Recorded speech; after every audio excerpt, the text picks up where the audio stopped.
प्यारे बच्चों, आज हम कक्षा 10वीं का पृष्ठ 62 देखेंगे। इसके पूर्व आप लोगों को प्रश्न क्रमांक 1 से 5 तक का उत्तर हम आप लोगों को समझाए थे।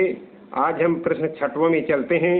प्रश्न 6 है, लेखिका ने ईश्वर की तुलना बूढ़े आदमी से क्यों की है। लेखिका कौन है? महादेवी वर्मा।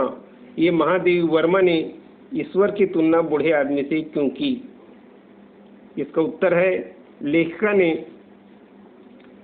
ने ईश्वर की तुलना बूढ़े आदमी से इसलिए की है क्योंकि वही उस घिसा को गढ़ने और दिशा देने वाला था।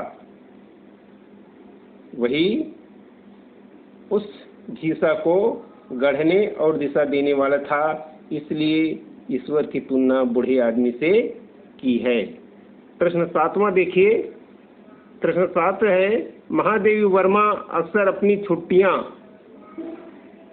कैसे बिताया करती थी। महादेवी वर्मा जो है अक्सर अपनी छुट्टियां किस प्रकार बिताती थी।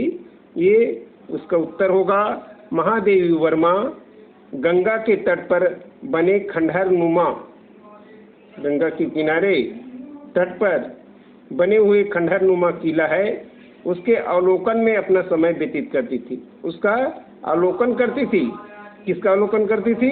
कि गंगा के किनारे जो खंडहर है ना, वो उसमें जो किला बना हुआ है उसी को अवलोकन करती थी और अपना समय व्यतीत करती थी। उनकी दार्शनिक दृष्टि मनोरंजन के स्थान पर प्रकृति का आनंद लेना चाहती थी।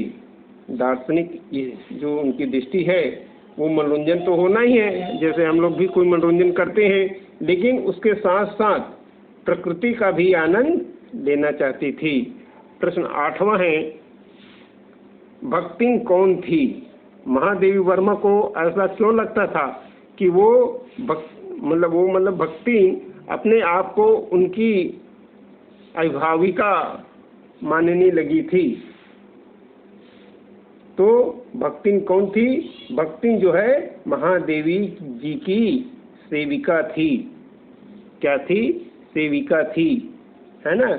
महादेवी वर्मा जी की जो सेविका थी उसको हम कौन थी? भक्तिन थी।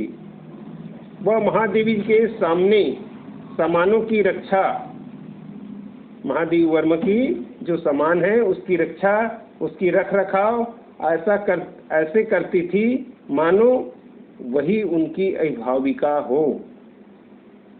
ये भक्ति जो है महादेवी जी के सामानों की रक्षा और रख रखाव करती थी जैसे वही उनकी क्या हो?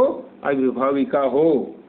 महादेवी जी के साथ रहते रहते वह उनसे इतने घुल मिल गई थी मानो उनके परिवार का सदस्य हो। और ये भक्ति जो है महादेवी के साथ रह करके ऐसे उसके साथ मिल गई थी, ऐसे उनके साथ घुल मिल गई थी मानो उनके परिवार के वह सदस्य हो। इस प्रकार से वह भक्तिन थी। प्रश्न 9 है, घिसा ने अंत में गुरु साहिबा को क्या भेंट दी। यह भेंट सामग्री उसने कैसे जुटाई। अब घिसा जो है गुरु साहिबा को क्या भेंट देती है और वह भेंट उन्होंने किस प्रकार से जुटाई। तो इसका उत्तर है, घिसा ने अंत में गुरु साहिबा को तरबूज भेंट दी। क्या भेंट दी? तरबूज। अब ये तरबूज कैसे उन्होंने जुटाई? तो तरबूज खरीदने के लिए उसने तरबूज बेचने वाले को रुपए के बदले, जब हम तरबूज खरीदते हैं तो उनको रुपए देना रहता है, लेकिन यह जो है रुपए देने के बदले अपना कुर्ता उतार कर दिया था। अपना कुर्ता दे दिया।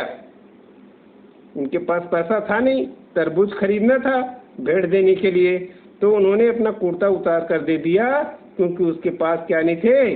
पैसा नहीं थे। और गुरु साहिबा को भेंट देना उसकी हार्दिक इच्छा थी और उनको क्या देना था? भेंट देना था। उनकी हार्दिक इच्छा थी इसे, और उनके पास पैसा नहीं था, तो तरबूज खरीदने के लिए उन्होंने अपना उस कुर्ता को उतार कर दे दिया। अगला प्रश्न है 10वां। महादेवी वर्मा को अन्य विद्यार्थियों की अपेक्षा घीसा ही क्यों याद रहा? तो महादेवी वर्मा, ये घीसा अन्य विद्यार्थियों की अपेक्षा भिन्न था। अभी आप लोग पढ़े होंगे, वह एकलव्य और आरुणि के समान गुरु भक्त था। आप लोग पिछली कक्षा में आरुणि की गुरु भक्ति, एकलव्य का जो गुरु दक्षिणा, इसके बारे में आप लोगों ने पढ़ा है। उससे कुछ मिलता जुलता घीसा का भी है। उसने महादेवी को गुरु दक्षिणा में खरबूजा दिया था। खरबूजा खरीदने के लिए उनके पास रुपए नहीं थे, तो अपना कुर्ता देकर खरबूजा खरीदा था। उसके लिए गुरु दक्षिणा बहुत ही महत्वपूर्ण थी। जिस प्रकार से आरुणि की गुरु भक्ति थी, आरुणि ने अपने गुरु को दक्षिणा दिया, एकलव्य ने अपने गुरु को दक्षिणा दिया, उसी प्रकार से घीसा ने भी अपने गुरु को गुरु दक्षिणा देना बहुत ही महत्वपूर्ण समझा, और इसीलिए महादेवी जी को घीसा याद रहा। इस प्रकार से यह पाठ पूर्ण होता है और अक्टूबर माह का पाठ्यक्रम आपका पूर्ण होता है। एक अपठित गद्यांश और बचा है, तो अपठित, वो तो अपठित ही है ना, उसमें गद्यांश दिया रहेगा और उस गद्यांश में से आपको नीचे में प्रश्न दिया है, उसको पढ़ करके उस प्रश्न को हल करना है। इस प्रकार अक्टूबर का पाठ्यक्रम आपका पूर्ण हुआ। हम कुछ दिन में, है ना, बोर्ड से प्राप्त होते ही प्रश्न पेपर आपको भेजेंगे। निर्धारित समय अवधि में उस असाइनमेंट को आपको फिर से जमा करना है अक्टूबर माह का, ये ध्यान रखेंगे। ये सभी पाठ अक्टूबर का कंप्लीट होता है। धन्यवाद।